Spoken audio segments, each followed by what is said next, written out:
딸에게 보내는 심리학 편지 챕터 2 딸아 모든 것을 다 잘하려고 애쓰지 마라. 조건 없는 사랑이 진정한 사랑이라고 착각하지 마라. 남남이던 남자와 여자가 어느 한순간 서로에게 없어서는 안 되는 특별한 사람이 된다. 이 세상에서 둘도 없는 사람, 당신이 없는 세상은 죽음이 돼버리는 마법의 사슬에 결박당하는 것이다. 바닷가 모래알처럼 무수한 사람 중에 왜 하필 당신을 사랑하게 되었을까? 어떤 이는 그건 운명이었다 라고 고백하고 또 어떤 이는 어쩔 수 없는 팔자였다 라고 말한다. 그 끝이 운명이던 팔자든 모든 사람이 시작되는 순간 별처럼 반짝인다. 별이 나와 상대방의 눈으로 내려온 날 우리는 서로의 일거수일투족을 발견하는 시력을 갖게 된다. 그리고 이것을 콩깍지라고 부른다. 나는 그를 사랑한 걸까? 그의 조건을 사랑한 걸까? 딸아, 너도 사랑을 하고 결혼도 했으니 콩깍지가 얼마나 신비로운지 잘 알 것이다. 사랑에 빠지면 우리는 상대방의 좋은 점은 극대화하는 대신 나쁜 점은 싹 덮어버린다. 세상에 이보다 완벽한 사람은 없는 것처럼 프로이트는 사랑에 빠진 이는 상대방에게 자아 이상의 한 부분을 투영한다고 말했다. 자아 이상이란 언제나 되고자 노력하지만 결코 도달하지 못하는 자신의 이상적 모습으로 부지런해야 한다, 베풀어야 한다, 성공해야 한다처럼 어릴 때 부모가 우리에게 지속적으로 심어준 가치 같은 것들이다. 사랑에 빠진 사람은 비록 자신은 가지고 있지 못하지만 상대방은 이런 가치들을 지니고 있을 것이란 환상을 품는다. 그러고 보면 사랑은 참으로 위대하지 않니? 자아 이상이 나에게서 타인에게 옮겨지니 말이다. 그런데 사회가 개인에게 요구하는 조건이 많아져서 그런지 청춘들은 자신에게 거는 기대치가 버거울 정도로 높은 것 같구나. 물론 목표가 높은 게 나쁜 것은 아니다. 문제는 자아 이상이 높을수록 그것이 옮겨갈 상대를 고르는 기준도 까다로워진다는 데에 있다. 그렇게 되면 충분히 좋은 상대가 앞에 있음에도 연애를 미루거나 상대가 자리 잡는 걸 기다려주지 못하고 이른 이별을 선택하게 된다. 인정 씨와 종택 씨 커플처럼 말이다. 연애 3년 차인 둘은 소개팅으로 만나 운명처럼 사랑에 빠졌다. 그런데 지금 너무 혼란스럽다며 인정 씨가 상담 메일을 보내왔다. 그들은 여느 연인처럼 티격태격 싸움도 해가며 사랑을 키워가고 있었다. 그러던 중 세계금융위기 속에서도 잘 버텨오던 회사가 구조조정을 단행하면서 종택 씨가 해고를 당하고 말았다. 엘리트 코스를 밟으며 승승장구하던 청년에게 실직이 닥친 것이다. 1년 가까이 애를 태우던 그는 이전과도 비교도 안 되는 작은 중소업체에 취직해 일을 배우고 있다. 인정 씨는 그가 좌절하지 않도록 신경 써주고 배려해 주었다. 그런데 왠지 모르게 종택 씨는 사소한 일에도 짜증을 내고 무심코 던진 말에도 상처를 받았다. 의젓하고 듬직했던 그의 모습은 어디로 간 걸까? 해고는 한 청년의 의기를 송두리째 빼앗아가고 말았다. 그래도 종택 씨는 껍데기만 폼 날 뿐 알고 보면 소모품에 불과했던 대기업보다는 작지만 탄탄한 지금 직장에서 전문성을 키우고 싶어 한다. 문제는 인정 씨가 그의 선택을 받아들이지 못하는 데에 있다. 이름만 대면 누구나 알만한 1등 기업에서 일하던 그가 그리운 것이다. 그를 사랑하지만 그녀에게는 자신이 그리는 남편으로서의 조건 또한 중요하다. 주변에서는 30을 넘기기 전에 선을 보라고 종용한다. 흔들리는 마음을 부정할 수 없다며 그녀는 혼란스러워하고 있다. 나는 정말 그를 사랑한 걸까? 그의 직업을 사랑한 걸까? 사랑에 빠진다는 것의 진짜 의미. 우리는 외모든 경제력이든 이성을 만날 때 조건을 따지는 사람을 부끄러워하는 경향이 있다. 속 깊은 곳에서는 모두 비슷한 마음이라고 해도 겉으로는 드러내지 않는 게 예의라고 여긴다. 조건 없는 사랑이 순수한 사랑이라는 통념 때문이다. 순수한 사랑은 조건이 아니라 그 사람이기 때문에 사랑하는 것이다. 외모, 경제력, 건강은 언제든 변할 수 있지만 그가 그 사람인 것은 변하지 않는다. 그가 잘 나가건 못 나가건 잘생겼건 못생겼건 건강하건 아프건 간에 상관없이 그의 곁을 지키는 것이 진정한 사랑이다. 사랑은 운명이라는데 어찌 운명을 거역하겠는가? 그러나 조건 없는 사랑이 가능할까? 조건에서 자유로운 순수 결정체인 그 사람을 알아보고 사랑에 빠지는 일이 과연 가능한 일일까? 많은 학자들은 사랑에 빠지는 과정이 매우 조건적이라고 말한다. 그 조건은 비단 경제력만을 의미하지 않는다. 성격, 외모, 말투, 행동 등 사랑하는 사람을 선택하는 기준을 조건이라고 보는데 이 조건은 대부분 어린 시절 형성된 우리의 무의식에 따라 결정된다. 흔히 하는 말 중에 사람은 부모와 비슷한 사람을 만난다 라는 속설이 있다. 예를 들어 쌀쌀맞은 엄마에게서 자란 남성은 쌀쌀맞은 여자를 매력적으로 느낀다는 것인데, 발달 이론에 따르면 어릴 때 뇌에 각인된 사랑의 프로그램은 커서도 작동한다. 그래서 어릴 때 부모에게서 관심과 사랑을 받은 방식, 즉 부모와의 관계 패턴은 커서도 똑같은 방식으로 반복된다. 또 사람은 자기와 반대되는 사람과 만난다라는 말도 있는데, 예를 들어 사랑받지 못하고 자란 여자는 사랑을 듬뿍 주는 남자를 택할 거라는 생각이다. 그러나 실제로는 오히려 반대인 경우가 많다. 따뜻하고 배려심 많은 남자인 줄 알고 선택했지만 막상 결혼하고 살아보니 실은 냉랭한 남자라는 것이다. 왜냐하면 여자는 무의식 중에 사랑을 주지 않는 남자를 선택함으로써 사랑받지 못하고 성장한 어린 시절의 모습을 반복 재현하려 하기 때문이다. 이것을 프로이트는 반복 강박이란 개념으로 설명했다. 이렇게 우리는 자신도 모르는 사이 무의식에 의해서 사랑의 대상을 선택한다. 그 과정에서 상대방을 있는 그대로 바라보기보다 우리가 원하고 바라는 대로 재단하고 판단한다. 다시 말해 이미 무의식은 많은 것을 취사 선택하고 결정해버린다. 그래서 프로이트는 우리가 선택하는 사랑은 결코 우연히 이루어진 것이 아니며 사랑할 대상의 발견은 이미 결정된 이전 관계의 재발견이기도 하다라고 말했다.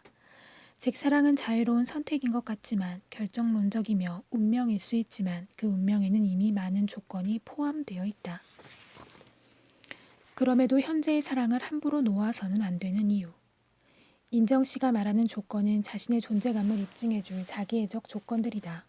외모, 학벌, 지위, 돈 등 자신을 남과 차별화하는 외적 성취를 통해 우월성을 인정받고 싶은 것이다. 이런 사랑을 두고 실리적인 사랑을 뜻하는 프라그마라고 한다. 실리적인 사랑을 통해 자기 실현도 구현할 수 있다고 믿는 것이다. 그렇다고 어느 누가 인정 씨를 욕할 수 있을까? 우리 모두 이런 욕망에서 자유롭지 못한 것을 나는 인정 씨에게 죄책감에 시달릴 필요는 없다고 말했다. 그러나 아직 종택 씨를 사랑하고 있는 것 같다면 일단 그를 믿어주었으면 좋겠다고 답을 보냈다. 사랑에 빠지는 조건은 매우 다양하고 복잡해서 그 안에는 그의 직업뿐 아니라 성격이나 꿈을 포함해 인정 씨조차도 미처 깨닫지 못한 것들이 있기 때문이다. 그리고 의식하지 못하지만 우리가 최종적으로 만나게 될 운명의 상대는 이전 지리멸렬했던 사랑이 또 그런 사랑을 견디고 보듬어 온 행보가 이어준 것이다. 음표를 알아야 악보를 볼 수 있고 어순을 알아야 회화가 가능한 것처럼 사랑도 각 단계별로 배우고 익혀야 할 가치가 있다.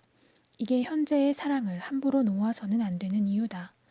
지금 사랑을 잘해야 하는 사랑을 더 잘할 수 있다. 지금 사랑을 잘해야 다음 사랑을 더 잘할 수 있다. 심리학자 아얄라 말라크 파인스는 무의식에 의해 사랑을 선택하는 과정을 무의식의 지혜로운 선택이라고 표현했다. 어쩌면 무의식은 어린 시절 풀지 못한 마음의 문제를 이성과의 관계를 통해 다시 한번 해결할 수 있는 기회를 주려고 하는지도 모른다. 비록 힘들고 지난할지라도 이 문제를 제대로 파악하고 해결하려고 노력한다면 우리는 인간으로서 눈부시게 성장할 수 있을 것이다. 사랑이 우리에게 주는 가장 큰 선물 중 하나가 바로 이런 성장이 아닐까. 그러니 이별을 결심하더라도 내가 왜 이 사람을 사랑하게 되었고 왜 헤어지기로 결심했는지 그 과정을 깊이 고민할 시간이 필요하다. 그래야 다음 사랑은 좀 더 편안하게 받아들일 수 있을 테니. 절대로 사랑에 대해 냉소적이 되지 마라. 어떤 사람들은 무의식이 사랑의 대상을 선택한다는 얘기를 들으면 사랑에 대해 아주 냉소적인 태도를 갖는다. 세상에 진정한 사랑은 없다는 것이다. 그러나 과연 그럴까? 우리가 모두 사랑에 회의적이 되어야만 하는 걸까? 나는 오히려 반대다. 인간이 가진 무의식은 아직도 제대로 밝혀내기 어렵다. 사랑에 빠지는 과정도 여러 설이 있을 뿐 확실한 이론은 없다. 그래서 사랑은 신비롭다. 스스로도 완전히 알지 못하는 어떤 힘에 의해 사랑에 빠진다.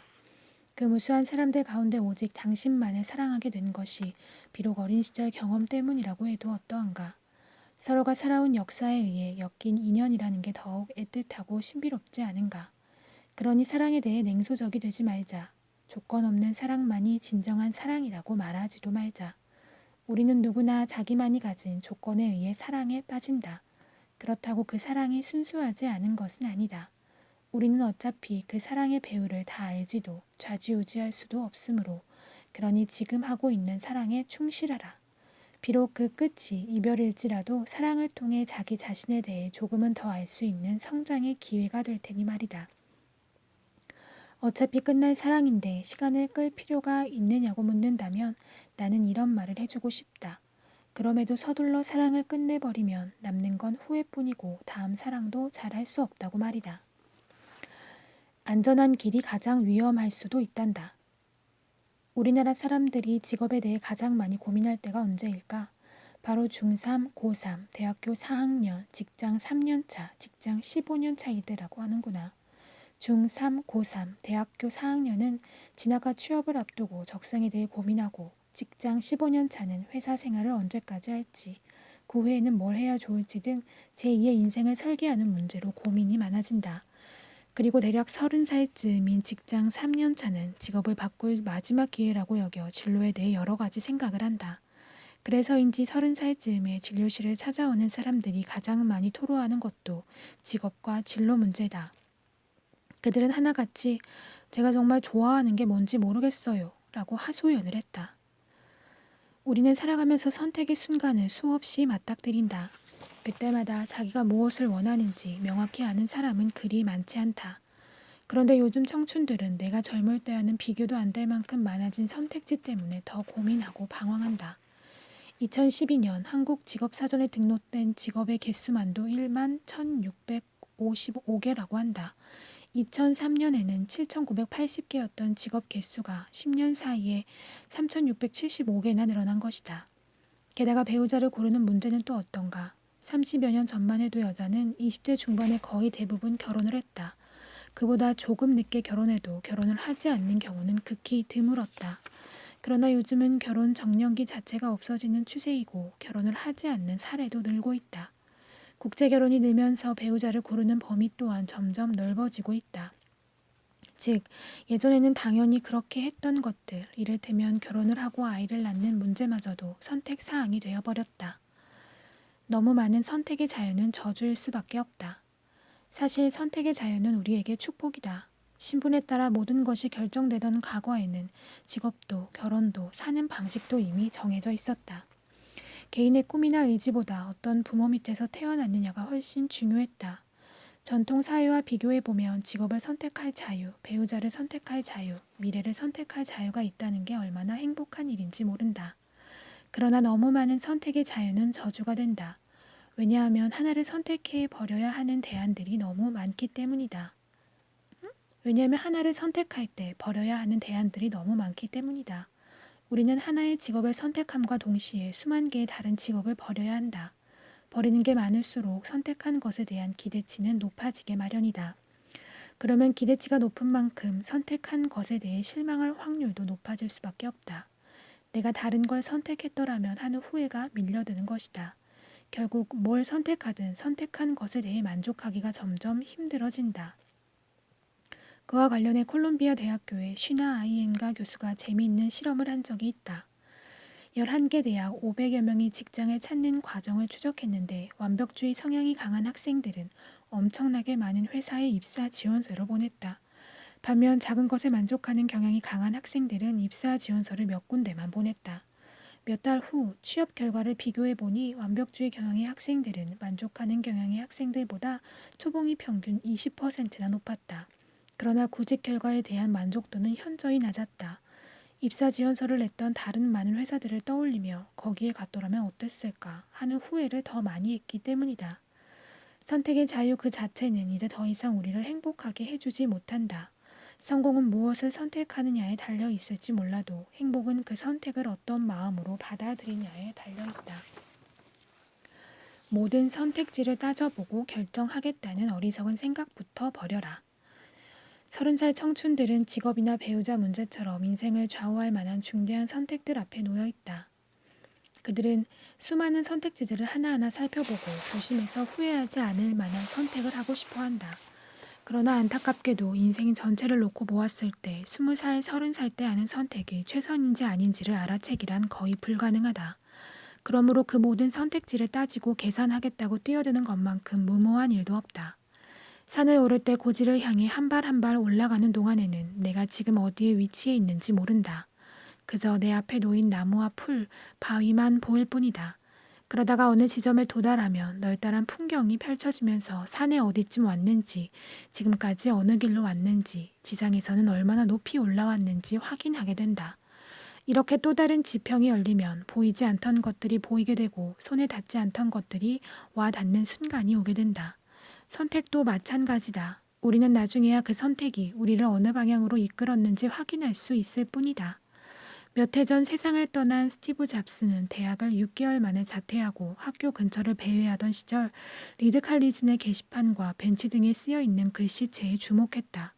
그리고는 이 대학의 평생교육 강좌를 들으며 서체를 공부했다. 10년 후 그는 맥킨토시에 그때 배운 서체를 적용해 세계적인 성공을 거두었다. 하지만 그때까지 그는 서체가 이렇게 쓰일 줄은 몰랐다고 했다. 스티브 잡스가 그랬듯 당시에는 알지 못하고 결정한 일들이 나중에는 결과를 일군 점이 될 수도 있다. 젊은 시절의 선택도 이와 비슷하다. 내 눈에 보이는 것은 산 전체가 아닌 바위와 나무에 불과하다. 그러니 지금 이 선택이 어떠한 결과를 가져올지 아무도 모른다.